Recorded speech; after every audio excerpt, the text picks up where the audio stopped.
I never thought the day would come when I'd have to choose between my family and my own happiness. But there I was, standing in the kitchen of the house I'd been paying for since I was 19, holding a real estate contract that would change everything. Let me start from the beginning, because you need to understand how I got here. My name is Sarah, and I've been the family ATM for as long as I can remember. It wasn't always this way, but somewhere along the line, everyone just assumed I'd take care of everything. And like a fool, I did.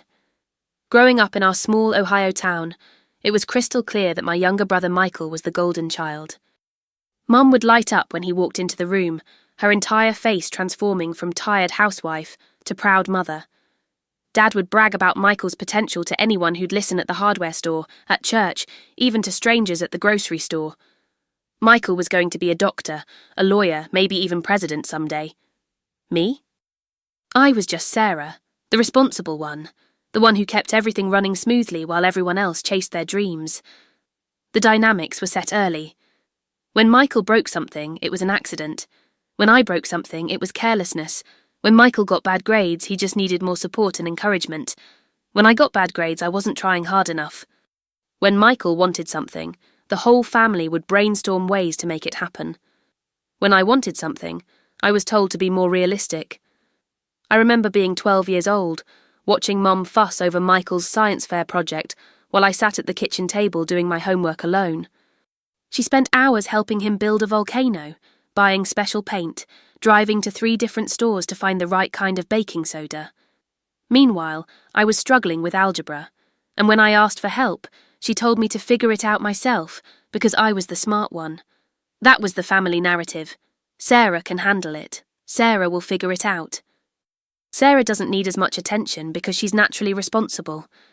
What they didn't understand was that I wasn't naturally anything. I was just a kid who learned early that the only way to get any positive attention was to be perfect, to never need anything, to always be the solution instead of the problem. When I turned 18, I got my first real job at Hartman & Associates, a local accounting firm. Nothing glamorous, just filing papers, answering phones, and learning the basics of bookkeeping. Mr. Hartman was a kind man in his 60s who saw potential in me and started teaching me more complex tasks. Most kids my age were planning college parties or gap years, but I was already thinking about how to help my family. Dad had been laid off from the automotive plant where he'd worked for 15 years. The closure had hit our whole town hard, and there weren't many options for men his age without college degrees. He spent his days sending out resumes and growing increasingly bitter about the state of the economy, the government, and young people who didn't understand the value of hard work. Mum's part-time job at the grocery store barely covered groceries, and Michael was still in high school, focused on his grades and his college applications. The house felt heavy with worry and unspoken fears. I'd come home from work to find Mum sitting at the kitchen table, staring at bills spread out like tarot cards, trying to make the math work. Dad would be in his recliner, watching TV with the volume too loud, his jaw clenched with frustration. Michael would be in his room, supposedly studying, but I could hear him on the phone with friends, laughing about something that seemed impossibly carefree. The first time I offered to help with the mortgage payment, Mum cried. She hugged me so tight I could smell her vanilla perfume mixed with the stress sweat she'd been wearing like a second skin for months. We were in the living room, and she pulled me down onto the couch next to her, holding my hands like I was still a little girl. "Honey," she said, her voice thick with tears, "you don't have to do this. You're just a baby yourself." But I could see the relief in her eyes, the way her shoulders relaxed for the first time in weeks. That hug, that moment of being needed, of being the hero instead of the afterthought, was intoxicating. I wanted to feel that important again. That was the beginning of the end of my financial independence, though I didn't know it then. What started as a one-time help became a monthly expectation, then a necessity. By the time I was 21, I was covering the mortgage entirely, plus utilities, plus groceries, plus whatever emergencies came up. And there were always emergencies. The water heater died in the middle of winter. The car needed new tyres. Michael needed a laptop for college. Dad threw out his back and couldn't work for 3 weeks. Mum got sick and had to take unpaid leave. Each crisis felt urgent and temporary, and I was always the solution. Mr. Hartman had promoted me to junior accountant, and I was making decent money for someone my age. But decent money for one person becomes not nearly enough when you're supporting 4 people. I started working overtime whenever possible, taking on weekend projects, even doing bookkeeping for other small businesses in the evenings. My days became a blur of work and responsibility. I'd wake up at 6, check the bank account to make sure there was enough to cover whatever bills were due that day, shower, dress, and be at the office by 7:30. I'd work until 6 or 7, stop by the grocery store on the way home, and then spend my evenings paying bills, doing laundry, or helping Mum with whatever household crisis had emerged. Dad eventually found another job, but it paid significantly less than his old position. Instead of our expenses going down, they seemed to increase. Suddenly there were new needs, new wants, new emergencies. When I suggested that maybe we could all sit down and create a budget, allocate responsibilities, Dad got defensive. "We managed just fine before you started working," he said. "We don't need you to tell us how to run our household." But the truth was, they hadn't managed just fine. They'd been one catastrophe away from foreclosure when I stepped in. My income hadn't just supplemented their lifestyle, it had become the foundation of it. And once that foundation was in place, everyone just assumed it would always be there. By the time I was 23, I was covering not just the mortgage and utilities, but also car payments, insurance, medical bills, and what seemed like a never-ending stream of expenses for Michael's college career. His scholarships covered tuition, but apparently that was just the beginning. There were textbooks, lab fees, housing deposits, meal plans, and a dozen other costs that no one had anticipated. Michael would call home every few weeks with some new financial emergency. His laptop crashed, and he needed a new one immediately. His dorm room didn't have the right lighting for studying, so he needed a special lamp. He wanted to join a fraternity, which came with dues and social obligations that required a certain wardrobe. Each request came with a detailed explanation of why it was absolutely necessary for his academic success. Mum would bring these requests to me with the same urgency she once reserved for actual emergencies. "Sarah, honey, Michael needs money for his economics textbook. It's $300, but he can't pass the class without it." I'd write the check, transfer the money, or hand over the cash, each time feeling a little piece of my own future slip away. I'd started dreaming about going back to school myself, maybe getting a business degree, but those dreams got smaller and smaller as my financial obligations grew larger and larger. The worst part wasn't the money, though. It was the way they all acted like it was just the natural order of things, like I was some kind of magical money tree that would keep producing forever. When I bought groceries, no one said thank you. When I paid the electric bill, no one even acknowledged it. But when Michael needed new camera equipment for his photography class, suddenly everyone was full of suggestions about how I could rearrange my budget to make it work. I started keeping a secret notebook where I tracked every dollar I spent on the family. Not because I planned to ask for it back, but because I needed to see it written down to believe it was real. The numbers were staggering. In 5 years, I'd spent more than $60,000 keeping everyone afloat. Money that could have been my down payment on a house, my emergency fund, my retirement savings. The notebook became my confession booth. I'd write about the resentment I felt when I came home exhausted to find Michael playing video games on the system I'd bought him. I'd write about the loneliness of working weekends while my friends went out, knowing I couldn't afford to join them because I had to save money for the next family crisis. I'd write about the dreams I'd given up, the life I'd postponed, the person I was becoming.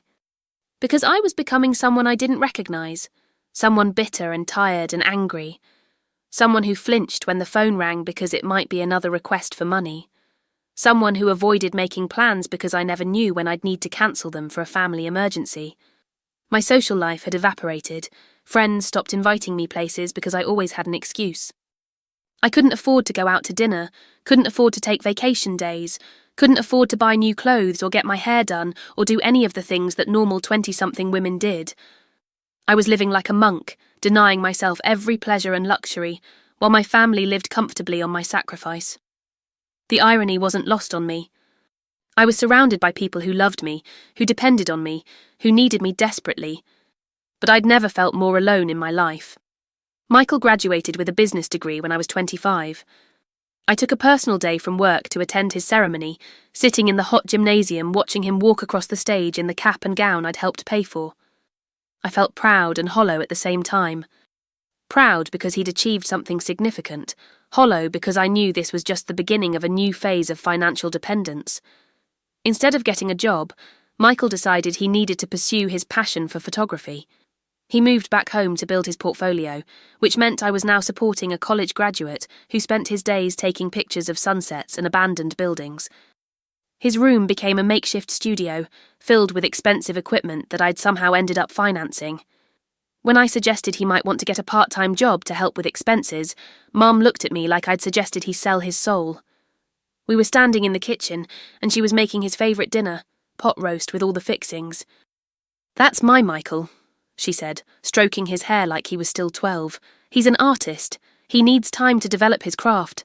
You can't rush genius." I wanted to point out that genius might be more impressive if it came with a paycheck, but I kept my mouth shut.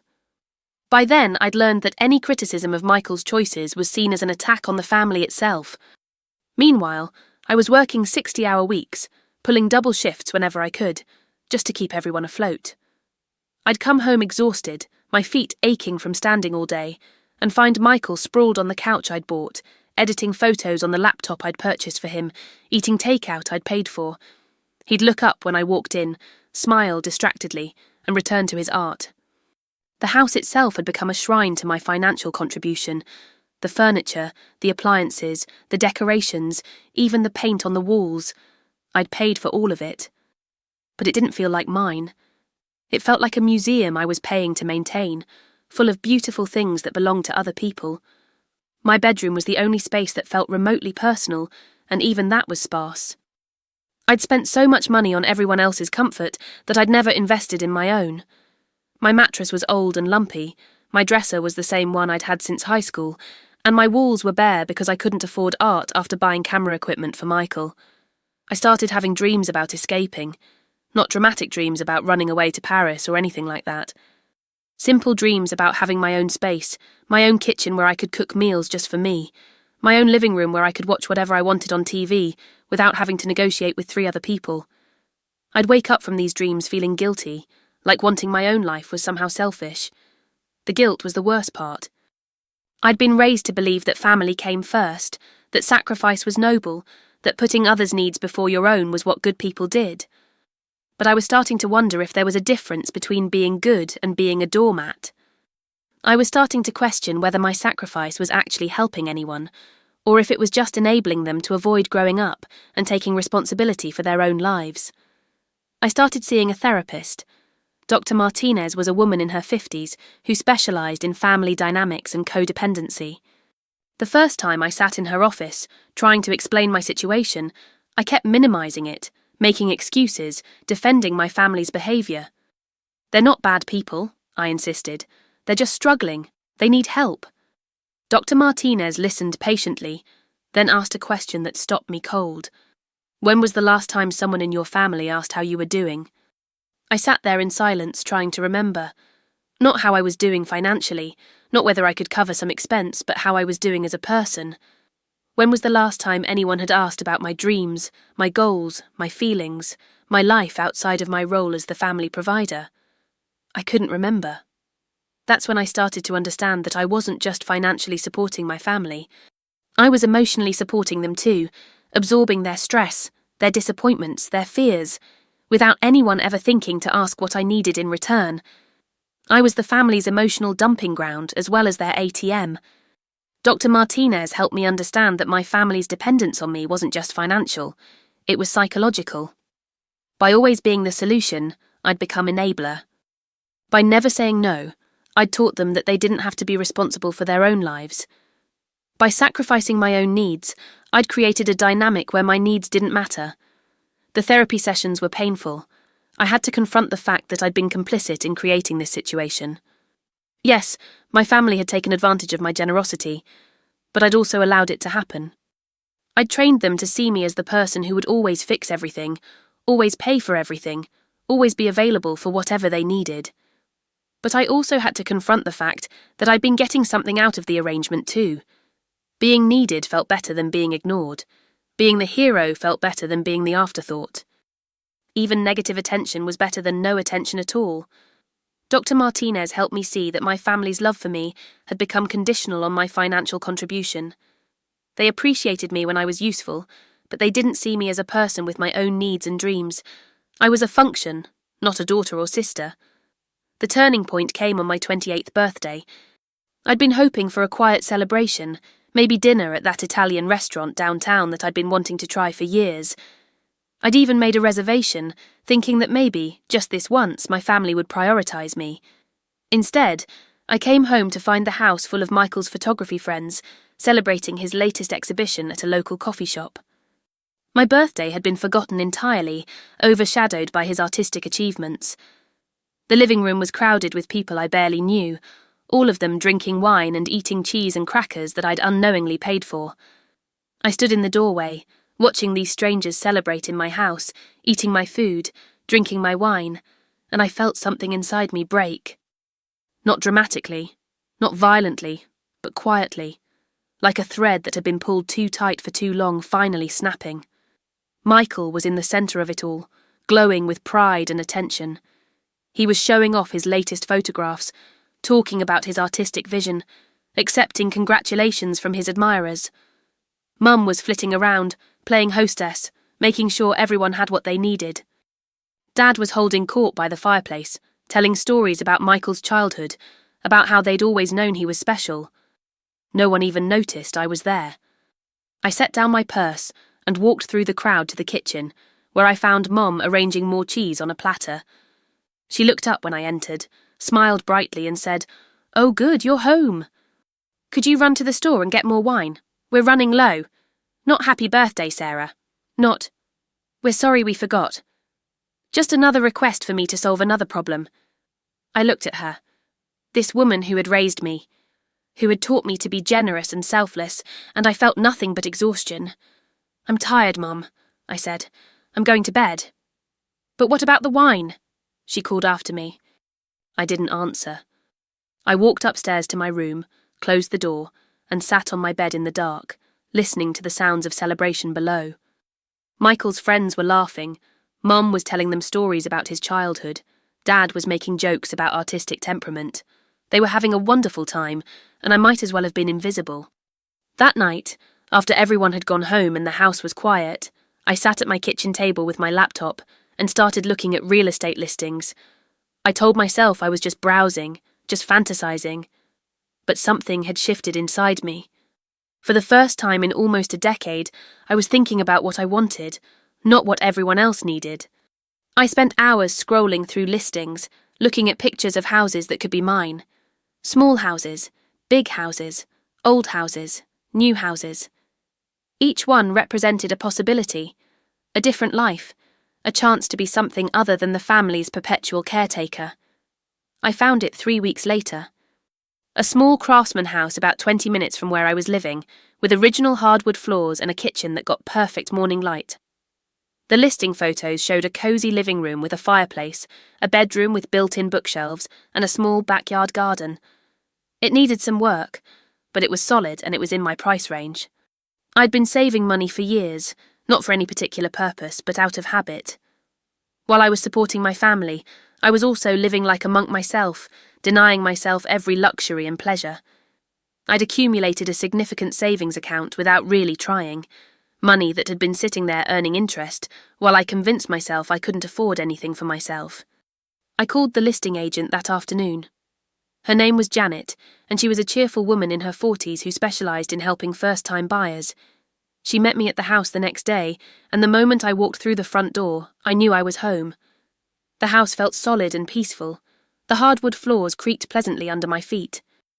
The kitchen windows looked out onto a small garden, where the previous owner had planted herbs and flowers. The living room was just the right size for one person, cosy without being cramped. The bedroom had enough space for a bed and a desk, maybe even a reading chair. I could picture myself living there, making coffee in the morning, reading in the garden, having friends over for dinner. Simple pleasures that I'd forgotten I wanted. Janet walked me through the process of making an offer. She was patient and thorough, explaining every step, every document, every decision I'd need to make. For the first time in years, I was making choices based on what I wanted, not what everyone else needed. I put in an offer that same day. It was slightly below asking price, but Janet thought it was reasonable. The seller was motivated, and the house had been on the market for a few weeks. I went home that night feeling more excited than I had in years. The next few days were a blur of phone calls and paperwork. Home inspection, financing, insurance, legal documents. I threw myself into the process with the same dedication I'd once reserved for managing my family's finances. But this time, I was doing it for myself. The inspection went well. The house was solid with only minor issues that I could live with. The financing came through without any problems. My credit score was excellent, my income was steady, and I had more than enough for a down payment. Everything was falling into place. I was 2 weeks away from closing when I made the mistake of telling my family. I'd been dreading this conversation, but I knew I had to have it. I couldn't just disappear without explanation. And part of me, the part that still hoped for their approval, thought they might be happy for me. I imagined Mom hugging me, Dad shaking my hand, maybe even Michael congratulating me on finally taking a step toward my own life. I chose a Sunday evening when everyone was home and relaxed. We'd just finished dinner, and I'd done the dishes as usual. Mum was in the living room watching TV, Dad was reading the paper, and Michael was on his laptop, probably editing photos. I took a deep breath and said, "I have something to tell you all. I bought a house." The silence that followed was so thick I could have cut it with a knife. The TV kept playing in the background, but no one was watching it anymore. Dad looked up from his paper, Mum turned away from the screen, and Michael actually closed his laptop. Mum was the first to speak, her voice small and wounded. "What do you mean you bought a house?" I explained about the listing, the offer, the inspection, the financing. I tried to sound excited, positive, like this was a good thing for everyone. I talked about how it was a good investment, how it was time for me to start building some equity, how it would only be 20 minutes away. But I could see the panic in their eyes. They weren't thinking about my happiness or my future. They were thinking about their mortgage, their bills, their comfortable lifestyle that was built on my sacrifice. "What about us?" Mum said, her voice getting higher. "What are we supposed to do?" I'd prepared for this question. I explained that I'd still help when I could, that I just needed some space to build my own life. I was careful not to mention that I was tired of being their personal bank account. I talked about how it was time for me to start thinking about my future, maybe even dating again, finding someone to share my life with. Dad's face was getting redder by the minute. I could see the vein in his temple pulsing, the way it did when he was really angry. "After everything we've done for you," he said, his voice dangerously quiet. "After we raised you, fed you, put a roof over your head, this is how you repay us." I wanted to remind him that I'd been putting that roof over all of our heads for the past decade, but I bit my tongue. I'd learned not to argue with Dad when he was in this mood. Instead, I tried to be reasonable, to explain that this wasn't about repayment or ingratitude. It was about growing up, about becoming independent, about starting my own life. But they weren't listening. Michael just sat there, looking confused, like he couldn't understand why I was being so difficult. "Why now?" he asked. "Why can't you wait a few more years until I get my photography business established?" The assumption in his question took my breath away. He wasn't asking if I could wait. He was asking why I wouldn't wait. Like my life was something that could be put on hold indefinitely for his convenience. I tried to explain that I was 28 years old, that I'd been working full-time for 10 years, that I'd been supporting the family for almost a decade. I tried to explain that I had dreams too, goals too, a life that I wanted to live. But every word I spoke seemed to make them angrier. The conversation deteriorated quickly. Mum started crying, Dad started shouting, and Michael started listing all the ways this would ruin his career prospects. They threw around words like selfish, ungrateful, abandonment. They reminded me of every sacrifice they'd made for me, every time they'd helped me, every kindness they'd shown me. But as I listened to their accusations, I realised something. They were describing things that had happened when I was a child, things that parents are supposed to do for their children. They were acting like feeding me and housing me for the first 18 years of my life was some kind of debt I owed them forever. I went to bed that night feeling like I'd been hit by a truck. I lay in my old bed, in my childhood room, listening to the sounds of my family's anger and disappointment echoing through the walls. I wondered if I was making a terrible mistake, if I was really as selfish as they said. But then I thought about the house, about the way the light fell across the hardwood floors, about the small garden where I could grow my own vegetables. I thought about coming home to a space that was truly mine, where I could make my own decisions and live my own life, and I knew that I couldn't give that up, not even for them. The next 2 weeks were the longest of my life. Every conversation became an argument about my selfishness, my ingratitude, my betrayal of the family. The house became a war zone, with alliances forming and dissolving, with accusations flying and guilt being distributed like ammunition. Mum took the emotional approach. She would start crying whenever I walked into the room, her shoulders shaking with quiet sobs. She'd talk about how empty the house would feel without me, how she'd always imagined us being close as adults, how she'd planned for us to take care of each other in our old age. Dad took the practical approach. He'd corner me in the kitchen with spreadsheets and calculators, showing me exactly how much money the family would lose when I moved out.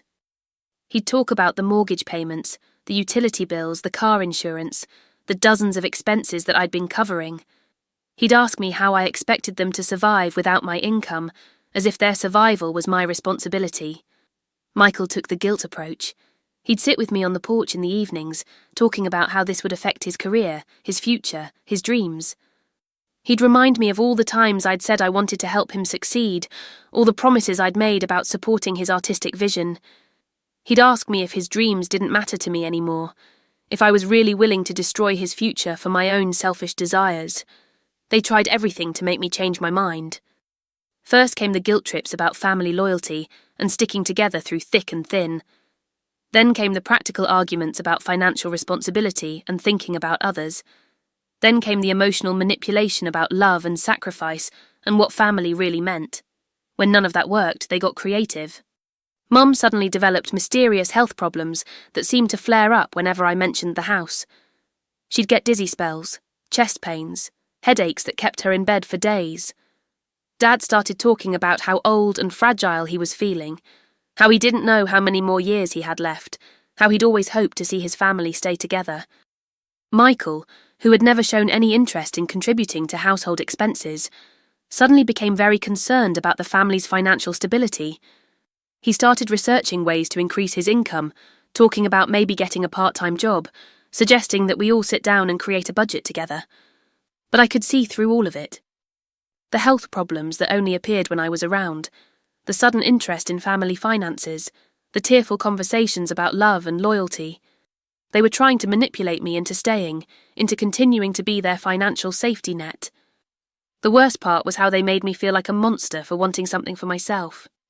I'd lie awake at night, staring at the ceiling, wondering if I was really being as selfish as they said. Maybe I was wrong to want my own space. Maybe I was abandoning them when they needed me most. Maybe I was being ungrateful for everything they'd done for me. But then I'd remember Dr. Martinez's words, "You can't set yourself on fire to keep someone else warm. You can't sacrifice your entire life to make other people comfortable. You can't be responsible for everyone else's happiness and security." I'd think about the dreams I'd given up, the relationships I'd never pursued, the life I'd never lived. I'd think about the years I'd spent working overtime to pay for everyone else's comfort while denying myself every pleasure. I'd think about the person I'd become, bitter and exhausted and invisible, and I'd know that I had to go through with it. The final showdown came 3 days before closing. I was packing my books when Mum came into my room, her eyes red from crying. She sat on my bed, the same bed I'd been sleeping in since I was a child, and took my hands in hers. Her hands were soft and warm, the same hands that had comforted me when I was scared, that had brushed my hair when I was sick, that had held me when I cried. But now they felt like chains, trying to pull me back into a life that was slowly killing me. "Honey," she said, her voice breaking, "you're destroying this family. You're tearing us apart. Is that really what you want?" I looked at her, this woman who had raised me, who had loved me in her own complicated way, and I felt my heart breaking. But I also felt something else, a kind of clarity I'd never experienced before. "Mum," I said, my voice steadier than I felt. "I've been taking care of this family for almost 10 years. I've put my own life on hold, my own dreams, my own future. I've never asked for anything in return except to be appreciated, to be seen as more than just a paycheck. And now, when I finally want something for myself, you're telling me I'm destroying everything. She started to protest, but I held up my hand. I'm not abandoning you. I'm not cutting you off. I'm just choosing myself for once, and if that makes me selfish, then I guess I'm selfish. The tears came then, for both of us. We sat there on my childhood bed, crying for the relationship we'd had, for the relationship we'd lost, for the relationship we might never have. We cried for the years of misunderstanding, for the resentment that had built up like plaque in our arteries, for the love that had gotten twisted into obligation. But I didn't change my mind. The day of closing, none of them spoke to me. I loaded my car with my essential belongings: clothes, some books, my laptop, a few personal items that actually belonged to me rather than to the family. It was surprisingly little, considering I'd been living there for 28 years. I drove to the title company alone, my hands shaking on the steering wheel. I'd never done anything this big, this permanent, this completely for myself. I felt terrified and exhilarated at the same time. The closing took about an hour. Papers to sign, documents to initial, checks to write. The seller was there, a kind older woman who was moving to a retirement community. She seemed genuinely happy that the house was going to someone who would love it. When it was over, Janet handed me the keys with a huge smile. "Congratulations," she said. "You're now a homeowner." I sat in my car outside the title company for a long time, holding those keys, trying to process what I'd done. I'd bought a house. I'd made a decision that would change the entire trajectory of my life. I'd chosen myself over my family's expectations, and I'd done it all alone. The drive to my new house was surreal. Every turn felt significant, every street sign like a marker of my new independence. When I pulled into the driveway, I sat there for a moment, looking at the house that was now mine, the house that represented everything I'd been afraid to want for myself. Walking through the front door for the first time as the owner was overwhelming. The space felt enormous and impossibly quiet after years of living in a house full of people and drama. I set my bags down in the living room and just stood there, trying to process the silence. For the first time in my adult life, I was completely alone. No one needed anything from me. No one was depending on me. No one was making demands on my time or my money or my energy. The freedom was intoxicating and terrifying. I walked through each room slowly, seeing it with new eyes. This was my living room, where I could watch whatever I wanted on TV. This was my kitchen, where I could cook whatever I felt like eating. This was my bedroom, where I could sleep without listening for someone else's problems through the walls. That first night, I ordered pizza and ate it sitting on the floor in my empty living room, watching the sun set through my windows. I'd never tasted anything so delicious, not because the pizza was particularly good, but because I'd ordered it for myself, with my own money, in my own house. The first few weeks were harder than I'd expected. Not because I regretted buying the house, I loved it more every day, but because of the silence from my family. No calls, no texts, no acknowledgement that I existed. I'd driven by the old house a few times, just to see if everything was okay, but I never stopped. I had to resist the urge to call them, to check in, to make sure they were managing without me. It was like breaking an addiction, this need to be needed. I'd catch myself reaching for my phone, wanting to ask if they'd paid the electric bill, if they had enough groceries, if they needed anything. But I didn't call. I couldn't. I knew that the moment I reached out, they'd see it as an invitation to pull me back into the old patterns. They'd find some crisis that needed my immediate attention, some emergency that required my financial intervention. Instead, I threw myself into making the house my own. I painted the walls colours I'd always loved but never been able to use. Soft blues and warm yellows, colours that made me feel calm and happy. I bought furniture that reflected my taste, not what everyone else wanted. A comfortable reading chair, a small dining table, a bed that was just the right firmness for me. I planted herbs in the garden and started cooking meals just for me.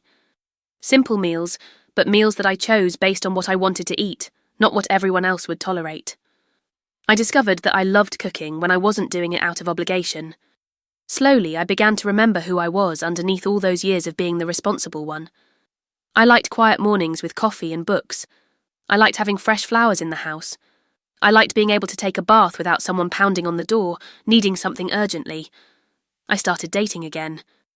Nothing serious at first, just casual coffee dates and dinner with men I met through work or online. It was strange, talking about myself instead of my family's problems. At first, I didn't know what to say when people asked about my hobbies or my interests. I'd been so consumed with everyone else's needs that I'd forgotten what I enjoyed. But gradually, I started to remember. I'd always loved reading, but I'd stopped making time for it. I'd always enjoyed hiking, but I'd given it up when I started working so many hours. I'd always wanted to learn to paint, but I'd never had the space or the time or the money for art supplies. Now I had all three. I joined a book club at the local library, started hiking on weekends, and signed up for painting classes at the community centre. I was building a life that was entirely my own, filled with activities that brought me joy instead of obligation. The isolation was difficult, but it was also liberating. For the first time in my adult life, I could make decisions based on what I wanted, not what everyone else needed. I could eat dinner at whatever time I felt like,